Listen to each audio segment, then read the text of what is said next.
Hello friends, तो कैसे हैं आप सब। आई होप आप सब अच्छे होंगे। स्वागत है आप सभी का आपके अपने चैनल जुनून पढ़ाई का में।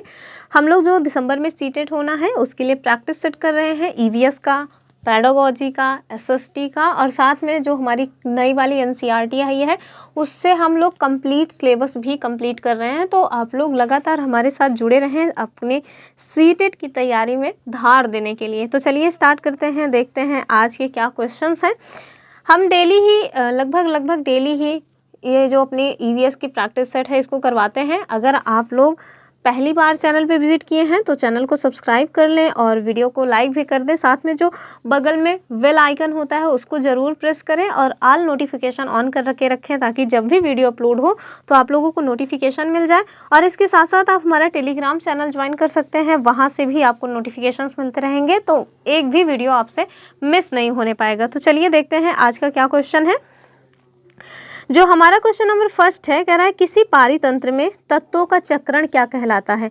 4 ऑप्शन है एज ऑलवेज। पहला है जीव भू रासायनिक चक्र, दूसरा है भूवैज्ञानिक चक्र, तीसरा है रासायनिक चक्र और चौथा है उपरोक्त में से कोई नहीं। तो ये जो अपना ऑप्शन ए है यही सही होगा, यानी कि जीव भू रासायनिक चक्र। तो आप देखिए किसी भी पारितंत्र में जो भी तत्व हैं, चाहे वो जैविक तत्व हो या फिर अजैविक तत्व हो, इनका चक्रण क्या कहलाता है, तो जीव भू रासायनिक चक्र कहलाता है। तो option is the right answer of this question. अब हम नेक्स्ट क्वेश्चन की तरफ अपना मूव ऑन करेंगे और जो हमारा नेक्स्ट क्वेश्चन है वो आपसे पूछ रहा है जैविक समुदाय में प्राथमिक उपभोक्ता कौन है। ये तो बड़ा इजी सा क्वेश्चन है, आप सभी को पता ही होगा।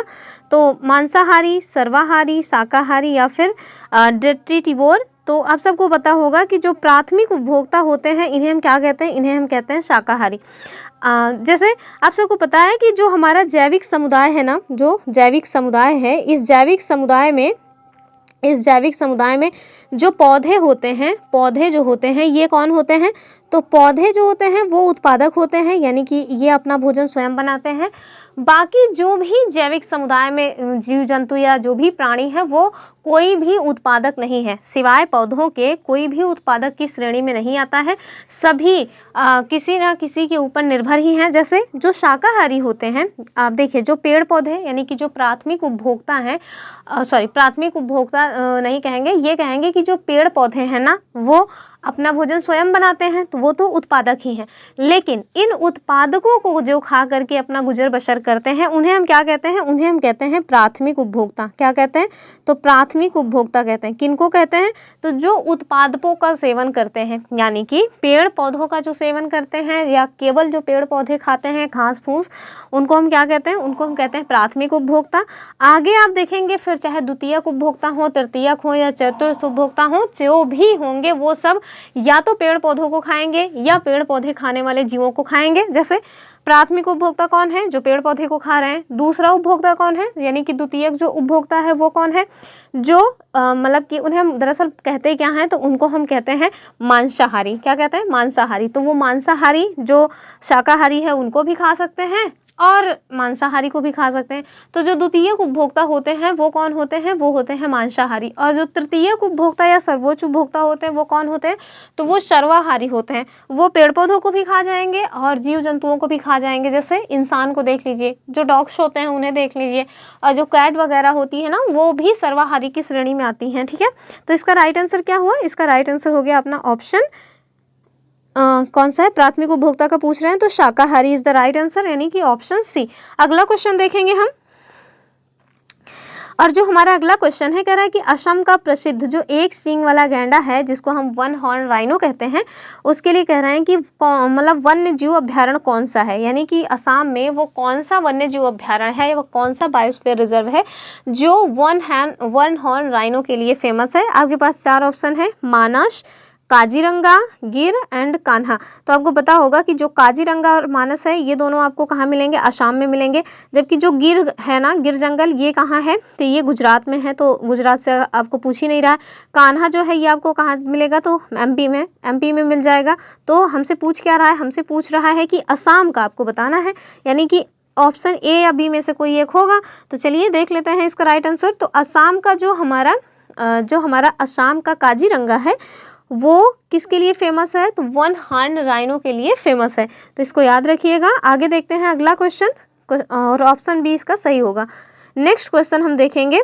जो हमारा नेक्स्ट क्वेश्चन है, कह रहा है निम्नलिखित में से किसमें सर्वाधिक जैव विविधता पाई जाती है। ठीक है, आपसे पूछ रहे हैं कि जो ये बायोम दिए हुए हैं इनमें वो कौन सा बायोम है जिसमें सबसे ज़्यादा जैव विविधता पाई जाएगी, यानी कि तरह तरह के जीव जंतु, तरह तरह के पेड़ पौधे पाए जाएंगे, जो वही हम कहते हैं कि वहाँ पे जैव विविधता अधिक है। पहला क्या है? शीतोष्ण पर्णपाती वन बायोम। दूसरा कह रहे हैं उष्ण कटिबंधीय सदाबहार वर्षा वन बायोम। तीसरा है शीतोष्ण घास प्रदेश और चौथा है सवाना बायोम। तो इसका सही आंसर क्या होगा? इसका सही आंसर हो जाएगा अपना आंसर यानी कि ऑप्शन बी, जो हमारा उष्ण कटिबंधीय सदाबहार वर्षा वन बायोम है। इसमें आपको सर्वाधिक जैव विविधता देखने को मिल जाएगी। हमने एनसीईआरटी ज्योग्राफी कराया हुआ है, कहाँ पे? अपने इसी सीटेट के सिलेबस में क्लास 6 की, और अभी हम क्लास 7 की कंप्लीट करा रहे हैं। अगर आप लोग पेपर 2 देने वाले हों तो आप लोग वहाँ से जा करके अपनी कंप्लीट जो है तैयारी कर सकते हैं। तो इसका आंसर क्या हुआ? इसका आंसर हो गया अपना ऑप्शन बी, उष्ण कटिबंधीय सदाबहार वर्षा वन बायोम। तो आप देखिए कि जो मतलब कि विषुवत रेखा है ना, जो हमारा विषुवत रेखा है, एक बार बता देते हैं ये विषुवत रेखा वगैरह क्या है। सपोज दैट ये हमारी प्यारी पृथ्वी है। ठीक है, आप देखिए पृथ्वी के मतलब भूमध्य या कहेंगे मतलब कि जो हमारा मध्य वाला भाग होता है वहाँ पे एक काल्पनिक रेखा मानी जाती है जिसको कहते हैं 0 डिग्री, और इसका नाम क्या है? इसका नाम है भूमध्य रेखा। क्या नाम है? भूमध्य रेखा। और इसी को क्या बोला जाता है? तो इसी को बोला जाता है विषुवत रेखा। ठीक है, तो ये जो विषुवत रेखा है आप यहाँ देखिए, यहाँ पे डेली क्या होती है? तो डेली यहाँ पे क्या होता है? डेली यहाँ पे बारिश होती है। यहाँ पे सूर्य जो है वो डायरेक्ट चमकता है, जिसकी वजह से यहाँ का टेम्परेचर भी काफ़ी अधिक होता है। तो यही कारण है कि यहाँ पे सबसे ज़्यादा जीव जंतु आपको देखने के लिए मिल जाते हैं। तो इसका राइट आंसर क्या होगा? इसका राइट आंसर हो जाएगा अपना ऑप्शन बी वाला। दरअसल आगे देखेंगे अगला क्वेश्चन। देखिए ये जो हमारी एनसीईआरटी है ना 3rd या 4th क्लास की, उसमें डायरेक्ट सांपों के बारे में बताया गया है। अभी जो नई वाली एनसीईआरटी आई है 3rd क्लास की, उसमें ये नहीं बताया गया है। नई वाली एनसीईआरटी हमने 2-3 चैप्टर बचे हैं, वरना कंप्लीट भी करा दिया है एक लाइन। अगर आप लोगों ने नहीं देखा है तो आप जाके देख सकते हैं।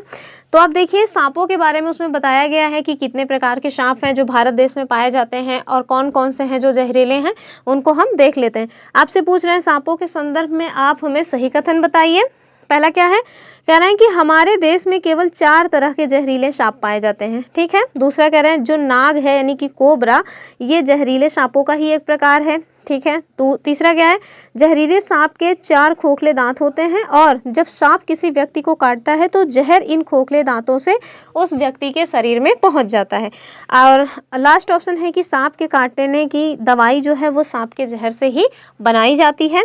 आपके पास 4 ऑप्शन दिए हैं कि ऑप्शन कौन कौन सा? सी डी ए सही है, दूसरे में है कि बी ए सी सही है, तीसरा है ए बी डी सही है, जबकि चौथा है हमारा कि बी सी और डी सही है। तो इसमें ये तो हमें पता ही चल रहा है कि कोई ना कोई तो एक स्टेटमेंट है जो कि रॉन्ग है, बाकी 3 स्टेटमेंट सही है। तो पहले स्टेटमेंट ही बता देते हैं फिर बताते हैं। तो आप देखिए ये जो अपना ऑप्शन सी दिया हुआ है ना, क्या है कि जहरीले जो सांप है इनके 4 खोखले दांत होते हैं, तो यही वाला गलत है। आप देखिए जो ये सांप होते हैं इनके 4 नहीं बल्कि 2 खोखले दांत होते हैं जो कि जहरीले होते हैं। कितने होते हैं? तो 2 खोखले दांत होते हैं जो कि जहरीले होते हैं। आगे जो दिया है वो सब सही है। ये जब सांप काटते हैं किसी भी व्यक्ति को तो इन्हीं 2 खोखले दांतों से जो सांप का जहर है वो उस व्यक्ति के बॉडी में प्रवेश कर जाता है। तो इसमें जो भी स्टेटमेंट दिए हैं वो सही है। तो इसका आंसर क्या होगा? ए बी डी जहाँ पे होगा वही सही होगा, यानी कि ऑप्शन सी। ठीक है। तो सांपों के बारे में जानिए कि जो सांप है भारत देश में टोटल 4 प्रकार के जहरीले सांप पाए जाते हैं और वो 4 प्रकार कौन से हैं ये आप ज़रूर जानिए, ये बड़े काम की चीज़ है। तो पहला क्या है? पहला तो आप देखिए कॉमन क्रेट, और ना एनसीईआरटी में ना इन सब का चिन्ह मतलब चित्र भी बनाया हुआ है, तो आप जाके वहाँ देख सकते हैं कॉमन क्रेट।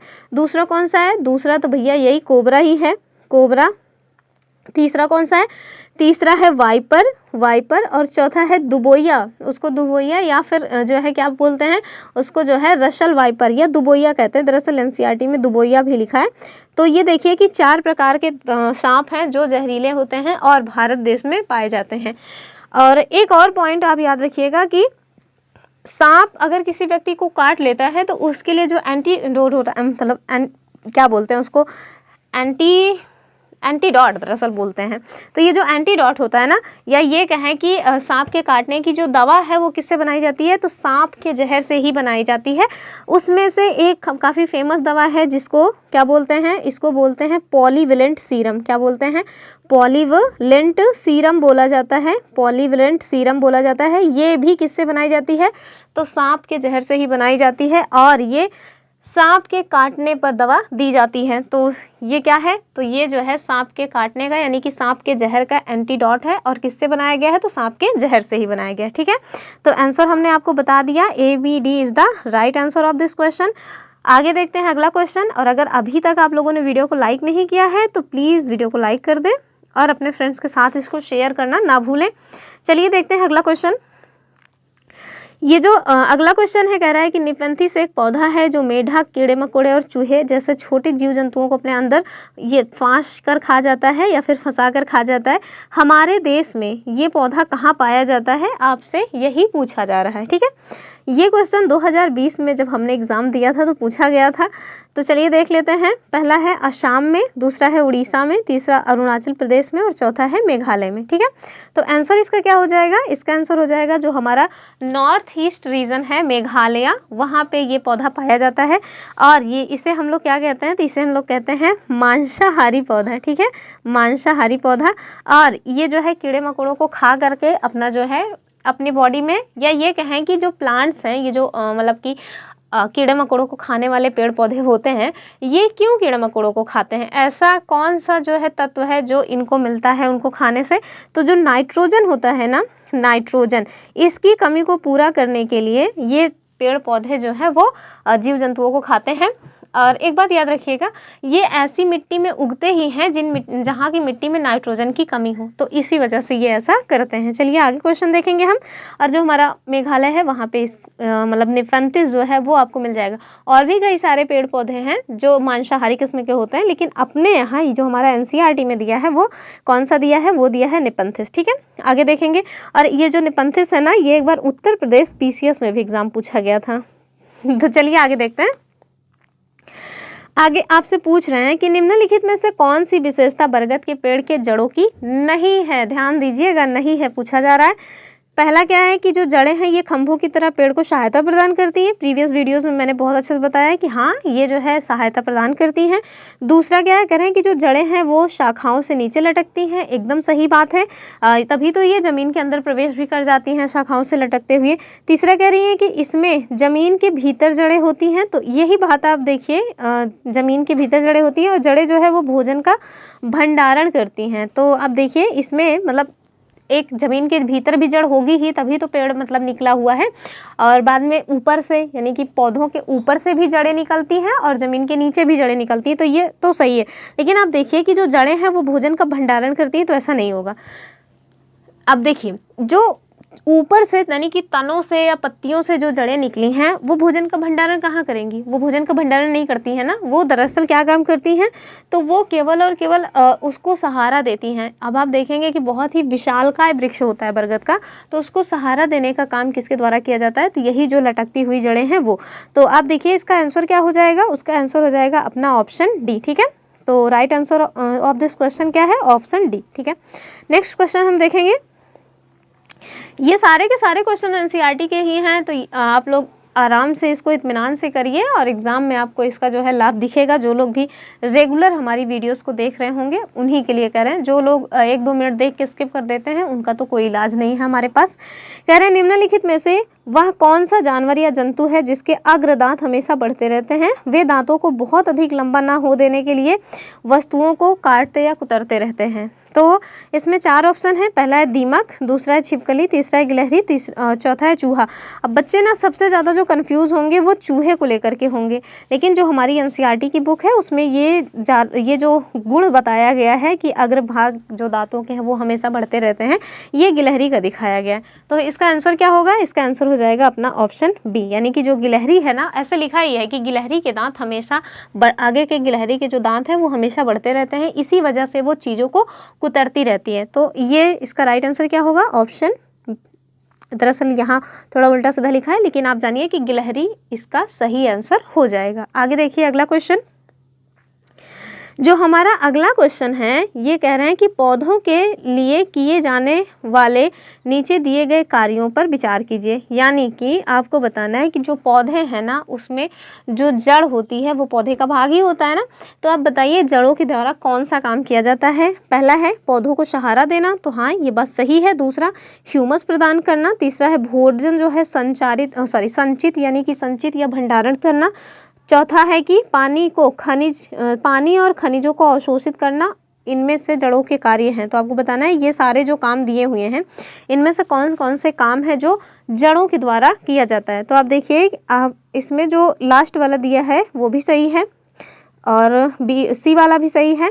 आप देखिए इसमें केवल बी वाला नहीं होगा, बाकी सारा होगा। यानी कि जो जड़ें होती हैं ना ये पौधों को सहारा भी देती हैं, भोजन संचारित या भंडारित भी करती हैं, पानी और खनिजों को भी अवशोषित करती हैं। लेकिन आप देखिए कि ह्यूमस जो है ना वो नहीं देती हैं। ह्यूमस दरअसल मिट्टी में खुद ही पाया जाता है, तो मिट्टी जो है प्रदान करती है ह्यूमस, ना कि जड़ें प्रदान करती हैं। ठीक है, तो इसका जो बी वाला ऑप्शन होगा वो गलत हो जाएगा, बाकी जो भी स्टेटमेंट है वो सही। अब आप देखिए अगर आपको बी पता है तो ये सारे के सारे जो ऑप्शन है वो एलिमिनेट भी हो रहे हैं, तो एलिमिनेशन मेथड बहुत वर्क करता है। इसका राइट आंसर क्या होगा? Option A is the right answer of this question. अब हम मूव करेंगे अपने नेक्स्ट क्वेश्चन पे। देखिए जो हमारा अगला क्वेश्चन है वो आपसे कह रहे हैं कि नीचे दी गई सूची पर विचार कीजिए। कुछ जीव जंतुओं के नाम दिए हैं जैसे कछुआ, घड़ियाल, कौवा, बतख, मछली।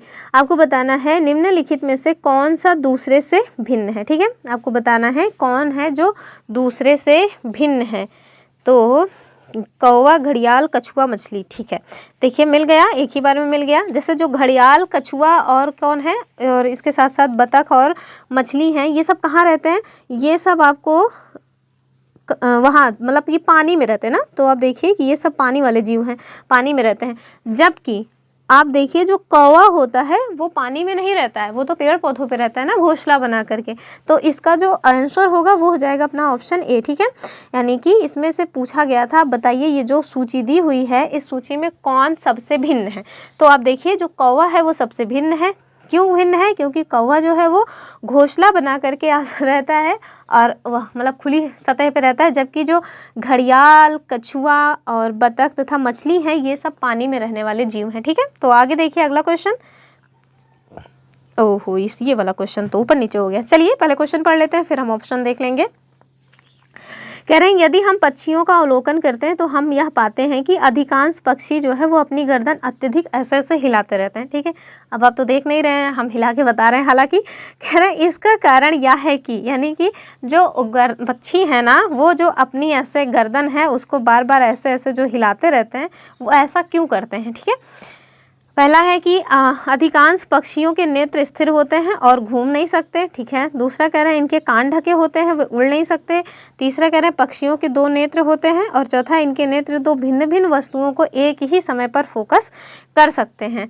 तो इसका जो आंसर होगा वो क्या होगा? अब देखिए कि इसका जो आंसर होगा वो तो हो जाएगा अपना ऑप्शन ए।